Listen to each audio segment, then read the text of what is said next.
উন্নয়নশীল দেশসমূহ হলো এমন দেশগুলো যেগুলোর শিল্পায়ন কম, মানব উন্নয়ন সূচক কম এবং আয়ের স্তর মাঝারি থেকে কম।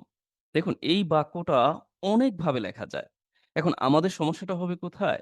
আমাদের সমস্যাটা হবে যেগুলোর আবারও এমন দেশগুলো কেমনে লেখা যেতে পারে? দেখুন, আপনি যদি এই ব্যাপারগুলো বাদ দিয়ে সরাসরি লিখে দেন, উন্নয়নশীল দেশের মানে উন্নয়নশীল দেশটা সাবজেক্ট হিসেবে লিখবেন। তারপর আপনি এইভাবে বলে দিবেন যে হ্যাজ, এরপরে শিল্পায়ন কম, মানব উন্নয়ন কম, আয়ের স্তর মাঝারি থেকে কম। মানে ব্যাপারগুলোকে আপনি যত সহজভাবে উপস্থাপন করতে পারেন। আমরা অনেক সময় জটিল করে ফেলি। ইভেন আমিও জটিল করে উপস্থাপন করি যেহেতু আপনারা স্ট্যান্ডার্ড ইংরেজি লিখতে চান। আচ্ছা চলুন আমরা একটু প্র্যাকটিক্যালি দেখি। এই বাক্যটি যখন আমরা লিখব তখন মূলত সাবজেক্ট হিসাবে আমরা উন্নয়নশীল দেশসমূহ এখানে প্রথমত নিয়ে নিতে পারি যে ডেভেলপিং কান্ট্রিজ উন্নয়নশীল দেশসমূহ। এখন আমরা সরাসরি একটা লিঙ্কিং ভার্ব আর ব্যবহার করে বলতে পারি যে আর দ্য সাস নেশনস অর শুধু নেশন দিলে হবে।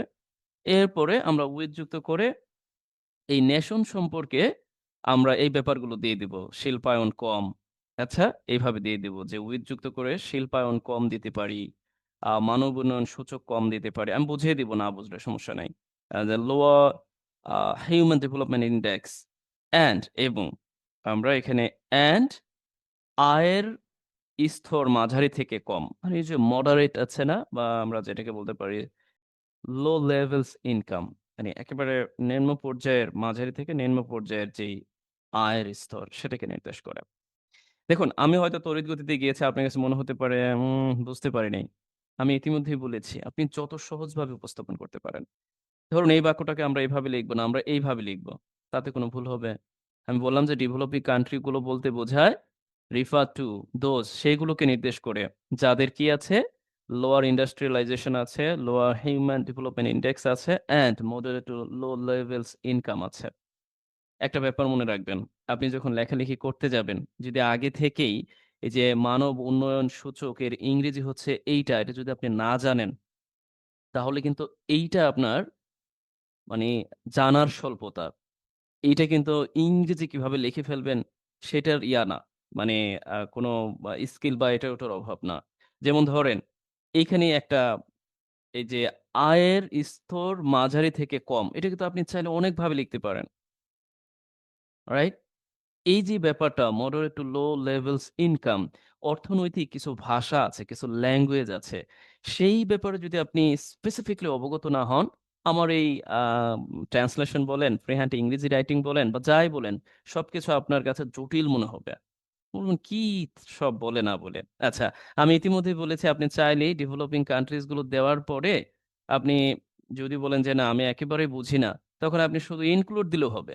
ধরুন আমি যদি এখানে বলি যে, ইনক্লুড এরপরে এক, এক করে এই নামগুলো দিয়ে দেই তাহলেই হবে।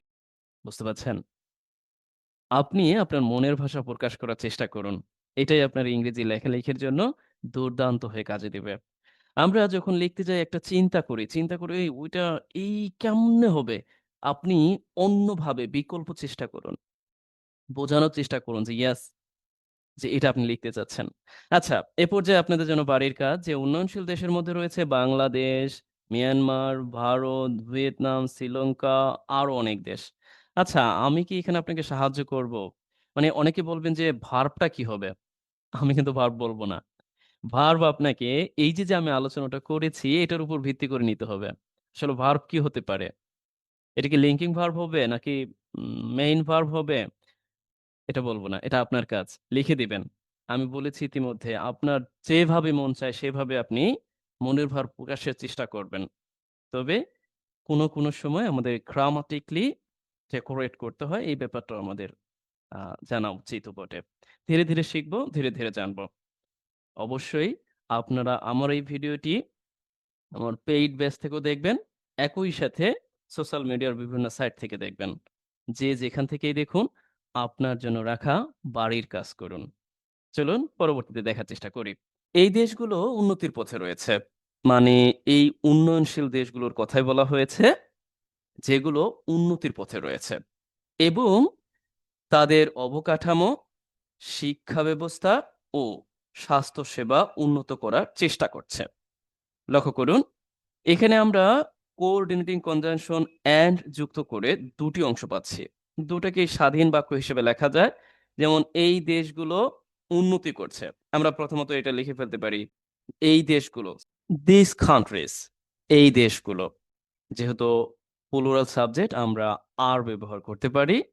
এখন উন্নতির পথে রয়েছে। আমরা বেশ কয়েকভাবে লিখতে পারি যে in the process of development, অথবা on the road to development, বা in the way of development, বা যাই বলি আমরা, বেটারমেন্ট, ডেভেলপমেন্ট বা আরো যা যা আছে এগুলো আপনার ব্যবহার করতে পারেন। এখন আমাদের একটা অংশ হয়েছে। দেখুন, এই যে এবং এরপর যে অংশটা আছে, এই অংশের সাবজেক্ট কিন্তু এই দেশগুলোই। এখন আপনি চাইলে এক কাজ করতে পারেন, এখানে অ্যান্ড যুক্ত করে দিয়ে এখন আপনি এই দেশগুলোকে নির্দেশ করতে একটা রিলেটিভ এমনি প্রোনাউন ফর্ম ব্যবহার করতে পারেন, দে। আবার আপনি দে দিয়ে এরপরে এই অংশটা লিখে দিলেন যে তারা উন্নত করার চেষ্টা করতেছে। আবার এইটা যদি আপনি না চান যে না এটা আমি দিব না, আমি সরাসরি কি করব, এই যে যে উন্নত করার চেষ্টা করতেছে এই ভার্বটা আমি এখানে লিখে দিব একসাথে। দেখুন, এটা কিন্তু দারুণ একটি ভার্ব। এটা আপনি নোট করবেন, নিজের প্রয়োজনে এই জাতীয় একটা বাক্য তৈরি করবেন। উন্নত করার চেষ্টা করা। একই সেন্সে আমরা এখন প্রেজেন্ট কন্টিনিউয়াস ব্যবহার করব। যেহেতু এখানে সাবজেক্ট দিস কান্ট্রিজ, আমরা একটা ভার্বের সাহায্য নিতে পারি। আর যদি আমরা এই ভার্বটাকে কমন নেই তাহলে এই ভার্বটা না দিলেও হয়। তারপরে স্পষ্টতা বোঝাতে আমরা দিয়ে নিচ্ছি স্ট্রাইভিং টু ইমপ্রুভ, উন্নত করার চেষ্টা করা। প্লিজ নোট করবেন। আমরা চাইলে ইয়া দিতে পারতাম, ট্রাই দিতে পারতাম, but strive to improve more academic. যারা আমরা সত্যিকার অর্থে ভালো লিখতে চাই এবং স্ট্যান্ডার্ড ভাবে লিখতে চাই তাদের জন্য এই স্ট্রাইভিং টু ইমপ্রুভ দুর্দান্ত। আচ্ছা, পরে আমরা দেখার চেষ্টা করি তারা কি করার চেষ্টা করতেছে। কারণ আমরা তো জানি সাবজেক্টের পর আমাদের এখন ভার্ব ব্যবহার করলাম, এখন আমরা অবজেক্ট বা যেই বাকি অংশ আছে তাদের যে অবকাঠামো আছে, এখন আমরা লিখতে পারি কি, যে দেয়ার ইনফ্রাস্ট্রাকচার, অবকাঠামো, শিক্ষা ব্যবস্থা, আমরা এডুকেশন সিস্টেম।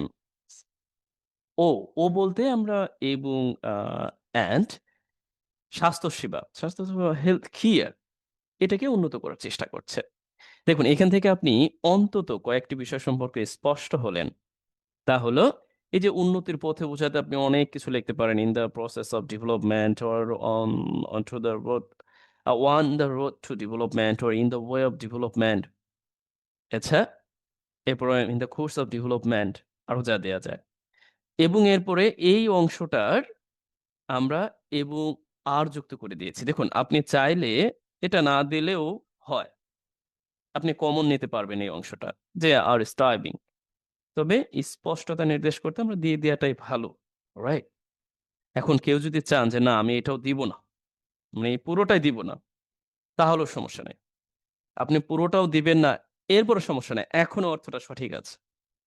তবে এখন এটার নাম হচ্ছে যে প্রেজেন্ট পার্টিসিপল যুক্ত ফ্রেজ, যেটা আমরা আমাদের প্রেজেন্ট পার্টিসিপলের ক্লাসে ভালোভাবে জেনেছি, যে আমরা নর্মালও অর্থ দেওয়ার জন্য প্রেজেন্ট পার্টিসিপল ফ্রেজ ব্যবহার করতে পারি, পুরো অংশটা ফ্রেজের মতো করে। বাট আমি যখনই অ্যান্ড যুক্ত করে দিচ্ছি, আর যুক্ত করে দিচ্ছি, তখন কিন্তু এটা স্বাধীন, একেবারে স্বাধীন একটা অংশ। কারণ এখানে এই দিজ এই জায়গায় কমন আছে, মানে এই যে দিজ কান্ট্রিজ এটা এখানে কমন আছে।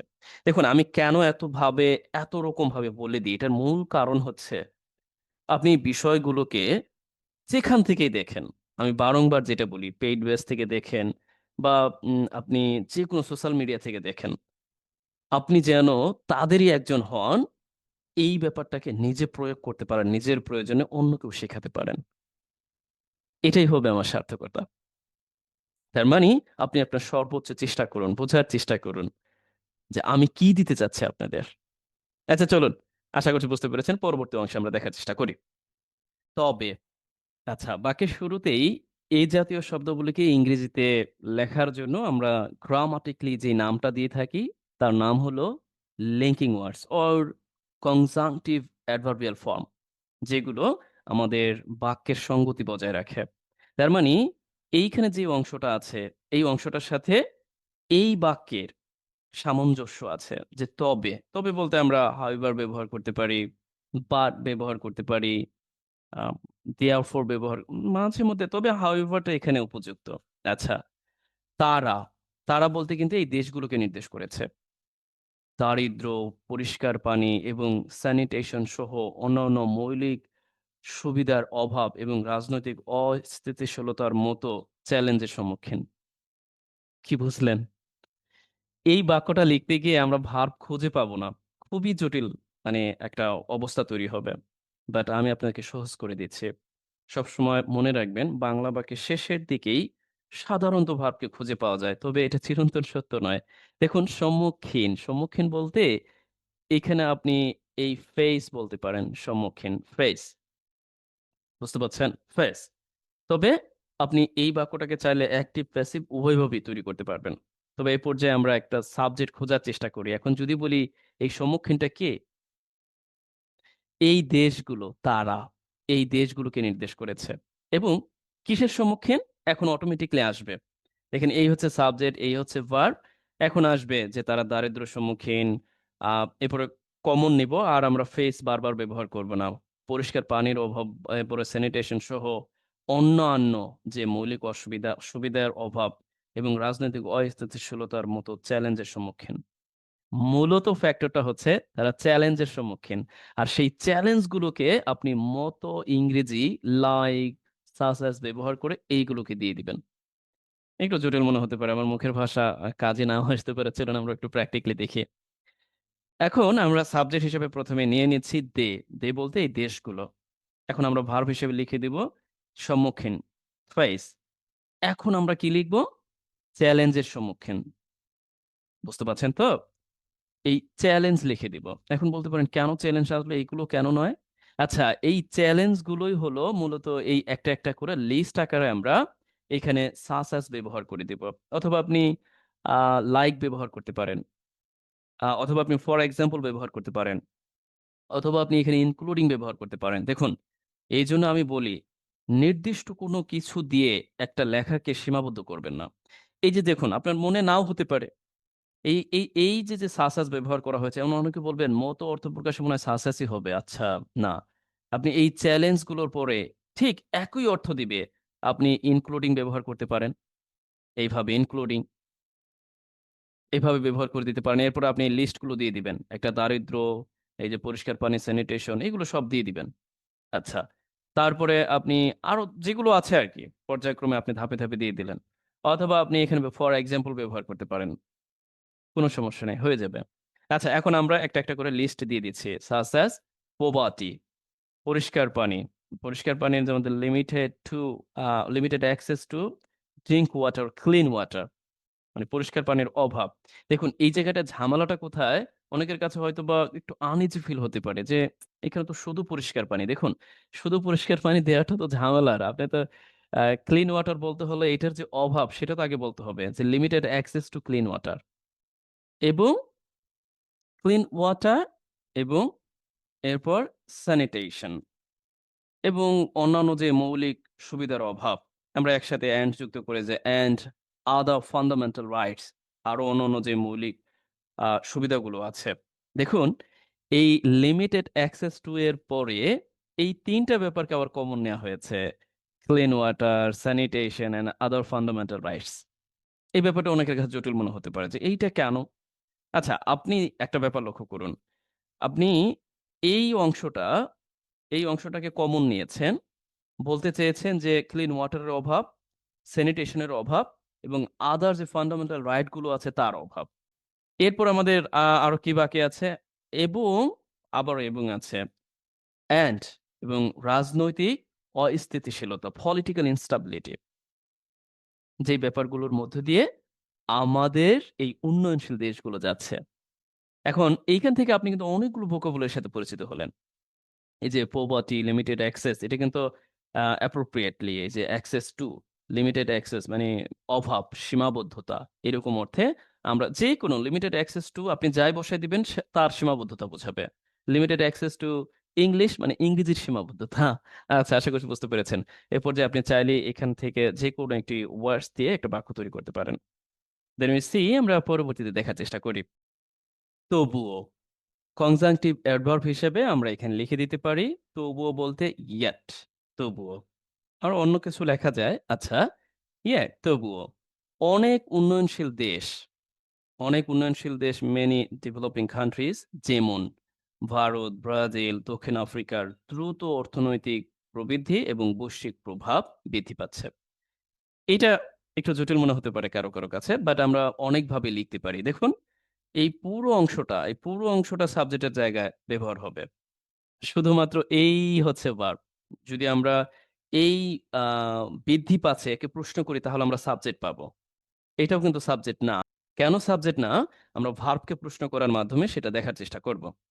দেখুন, বৃদ্ধি পাচ্ছে। এখন আপনি যদি প্রশ্ন করেন, কি বৃদ্ধি পাচ্ছে? কারণ ভার্বকে তো আপনি প্রশ্ন করবেন। এই যে বৃদ্ধিটা পাচ্ছে, তাহলে উত্তরটা কি আসবে? উত্তরটা আসবে মূলত অর্থনৈতিক প্রবৃদ্ধি এবং বৈশ্বিক প্রভাব বৃদ্ধি পাচ্ছে। তার মানে এই বাক্যের সাবজেক্ট হচ্ছে এই ২ টা। এই বাক্যের সাবজেক্ট কিন্তু এই উন্নয়নশীল দেশ না। এই ২ টা হচ্ছে এই উন্নয়নশীল দেশের বৈশিষ্ট্য। যেই ২ টা বৃদ্ধি পাচ্ছে। তার মানে আমাদের মূলত সাবজেক্টকে এই অর্থনৈতিক প্রবৃদ্ধি। কিভাবে সাবজেক্ট বের করবেন বুঝতে পারছেন তো? অনেকে আমরা একটু তালগোল পাকিয়ে ফেলি এই ব্যাপারে। র‍্যাপিড ইকোনমিক গ্রোথ অ্যান্ড এবং বৈশ্বিক প্রভাব। আমরা বলতে পারি গ্লোবাল ইনফ্লুয়েন্স। মূলত এই ২ টাই কি হচ্ছে? বৃদ্ধি পাচ্ছে। আমরা লিখে দিতে পারি যে হ্যাঁ, এই ২ টা কি ইনক্রিজিং বৃদ্ধি পাচ্ছে। কিন্তু সমস্যাটা হলো এই ২ টা বৈশিষ্ট্য কার? আমি আপনাদের বোঝার সুবিধার্থে এভাবে লিখছি। তার মানে ব্যাপারটা এরকম না যে আপনারাও এভাবে লিখবেন। আচ্ছা, আপনারা লিখবেন তো সিকোয়েন্স অনুযায়ী। দেখেন, এখন আমরা এই উন্নয়নশীল দেশের এই ২ টা বৈশিষ্ট্য সেটা অফ যুক্ত করে এইখানে আমরা লিখে দিচ্ছি। Of many developing countries.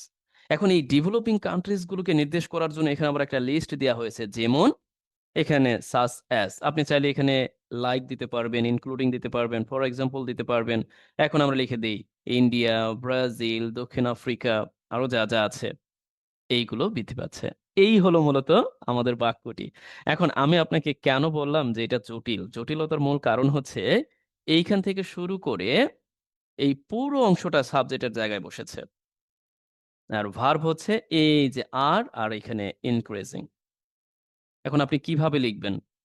আপনাকে আমি বলেছি আপনি সাবজেক্টটা আগে খুঁজে বের করতে হবে যে আসল সাবজেক্টটা কি? সাবজেক্ট আমরা পেলাম অর্থনৈতিক প্রবৃদ্ধি এবং বৈশ্বিক প্রভাব। আমি এই মুহূর্তে আপনাদের বলব এইটা ব্যবহার করে একটা বাক্য তৈরি করবেন যাতে এই জাতীয় সমস্যা আপনি দূর করতে পারেন। যেমন ধরুন আমি বলে দিলাম যে অর্থনৈতিক প্রবৃদ্ধি এবং বৈশ্বিক প্রভাব। বাংলাদেশের অর্থনৈতিক প্রবৃদ্ধি এবং আ উন্নয়ন এটা দিনে ডাউন করছে। এটা একটু লিখতে পারেন। আবার সামনে হয়তো ভালো করবে। যাই হোক, কেউ খারাপভাবে নিবেন না। এটা হচ্ছেও বটে। আমরা সত্যকে সত্য বলতে দ্বিধা করব না।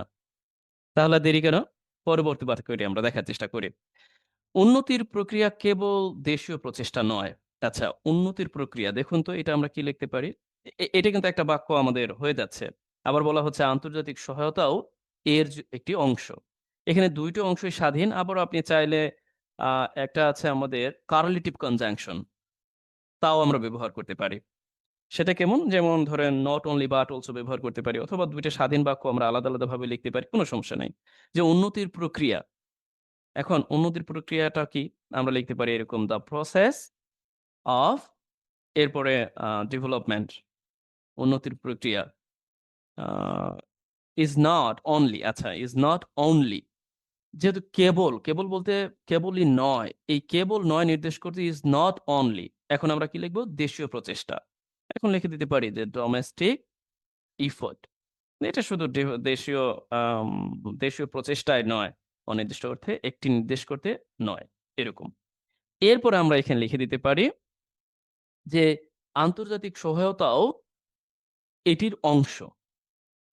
আচ্ছা, এখন আমরা এই জায়গাটায় এভাবে লিখে দিতে পারি যে আ এইভাবে একটা কমা দিয়ে যে ইন্টারন্যাশনাল যেই আ সহায়তা আছে, অ্যাসিস্ট্যান্স, হেল্প আমরা যাই বলি না কেন। আচ্ছা, ইন্টারন্যাশনাল সহায়তাও হলো is also a part of it এটির অংশ। মানে এই বিষয়টার অংশ। মানে বোঝানো হয়েছে এই যে যেথিও শুধু দেশীয় প্রচেষ্টাই কিন্তু এই উন্নতি আ মানে ঘটাতে পারবে না। আ আন্তর্জাতিক যে সহায়তা এটারও প্রয়োজন আছে। এজন্য এটাও একটা অংশ। সেই নির্দেশ করতে এটিও একটি অংশ। আচ্ছা আর বকবক করব না। অনেক বেশি কথা বলা হয়ে গিয়েছে। আপনি এইটাকে অন্যভাবে লিখতে পারতেন। লাইক আপনি এখানে একটা সেমিকোলন ব্যবহার করে তারপরে আপনি এই বাক্যটা একেবারে স্বাধীনভাবে লিখতে পারেন। যে international assistance is also part of it. What? It বলতে আমরা এটা বলতে পারি যে সহায়তাও একটি অংশ বলতে এই যে আ উন্নতি আছে, এই উন্নতির অংশ। যদিও কিছু উন্নতি ঘটেছে, হ্যাঁ, আমরা তো জানি যদিও কিছু উন্নতি ঘটেছে তাহলে এটা আমরা কিভাবে লিখতে পারি? although তাই না? although যদিও কিছু উন্নতি ঘটেছে। কিছু বলতে some progress কিছু উন্নতি। আর whatever progress বলতে পারেন বা অন্য যা ডেভেলপমেন্ট বলতে পারেন। কিছু উন্নতি এটা কি হয়েছে? ঘটেছে। ঘটেছে ইংরেজিটা আপনি এভাবে লিখতে পারেন যে has taken place এভাবে লিখতে পারেন। অথবা আপনি যদি চান যে না আমি একটা ভার্ব ব্যবহার করে দিব। লাইক এরকম যে has been made এভাবেও হবে। সমস্যা নেই। মানে আপনি প্যাসিভ ও দিতে পারবেন আবার এইভাবে আ ইন্ট্রানজিটিভ ভার্ব ব্যবহার করেও দিতে পারবেন। আচ্ছা। এরপরে এইসব দেশগুলো প্রায় অর্থনৈতিক বৃদ্ধির পাশাপাশি সামাজিক বৈষম্য মোকাবেলা করতে সংগ্রাম করে। আচ্ছা, এখন যদিও ঘটেছে এটা একটা বাক্য আমাদের হয়ে গেল। এখন আমরা একটা স্বাধীন বাক্য লিখে ফেলব। যে এইসব দেশগুলো বলতে এই যে এই দেশগুলো নিয়ে আমরা কথাবার্তা বলছি। These countries আচ্ছা, সংগ্রাম করেই চলছে। আমি আজকে একটা দারুণ ব্যাপার শিখাই দেই। Continue to কন্টিনিউ ব্যবহার করবেন দারুণভাবে। কন্টিনিউ টু আমরা বলতে পারি যে স্ট্রাগল সংগ্রাম করেই চলছে। কিসের সাথে সংগ্রাম করে চলছে? এখন আমরা একটা দিয়ে দিই। অফেন প্রায়। সেক্ষেত্রে অফেন, অফেন বা অফটেন আপনারা যেটাই বলেন। Often continue to a struggle continue to না দিলেও হবে। আপনি জাস্ট ফেস দিলেও হবে। বা শুধু স্ট্রাগল দিলেও হবে। আচ্ছা, স্ট্রাগল উইথ হোয়াট? এখন আমরা লিখে দিব অর্থনৈতিক প্রবৃদ্ধি। এই অর্থনৈতিক প্রবৃদ্ধি, সামাজিক বৈষম্য এবং অর্থনৈতিক প্রবৃদ্ধি ২ টা। এখানে আবার পাশাপাশি আছে। আপনি সরাসরি এভাবে লিখে দিতে পারেন যে আ সোশ্যাল যে ডিসপারিটি আছে, বৈষম্যটা আছে অ্যান্ড এরপরে আপনি কি অর্থনৈতিক প্রবৃদ্ধি। এইভাবে অর্থনৈতিক ইকোনমিক যে গ্রোথ আছে সেটা আপনি লিখে দিতে পারেন। এখন প্রশ্নটা হলো এই পাশাপাশি নির্দেশ করতে আপনি এইটা লিখে দিতে পারেন যে as well as economic growth. আচ্ছা, আমি কিন্তু শুরুতেই বলেছি, একেবারে হুবহু লিখতে হবে ব্যাপারটা এরকম না। আপনি আপনার ভাষা দিয়েও লিখতে পারবেন। আমি চাইলেই কিন্তু এই বাক্যটাকে কম্পাউন্ড এ লিখতে পারতাম। আমি চাইলেই এই বাক্যটাকে সিম্পল এ লিখতে পারতাম। ৩ ভাবে তো লেখা যায়ই অন্তত। আপনি চাইলে আরো কয়েকভাবে লিখতে পারবেন। আজ তাহলে এ পর্যন্তই যথেষ্ট হয়েছে। আশা করছি আপনার জন্য রাখা বাড়ির কাজ আপনি করে দিবেন। আর ইতিমধ্যে আমি বলেছি একবার তারপরও নিজের ঢোল একটু নিজে পিটিয়ে নেই। আপনি এই ক্লাসটি ২ জায়গা থেকে দেখবেন। যারা আমার পেইড কোর্স থেকে দেখবেন তারা তো পিডিএফটি পাবেন। আর যারা এমনিতে দেখবেন তারা দয়া করে একটু নোট নেয়ার চেষ্টা করবেন। বুঝেন তো? কিছুটা তো আমার হাতে রাখতেই হবে। To be honest, this is universal truth. এটা শুধু আমার জন্য না। এটা আমরা এই দুনিয়ায় যারা বেঁচে আছি সবার জন্যই। আল্টিমেট উক্তি। কিছু তো রাখতে হবে। ভালো থাকুন। আজ এই পর্যন্তই। আমাকে বোঝার চেষ্টা করুন, আমার কাজগুলো করুন, আমার সাথে থাকুন, অন্যদেরকে অবগত করুন। যেন তারাও দারুণভাবে কিছুটা পায় from watching my videos. Thank you so much. Norma Tude.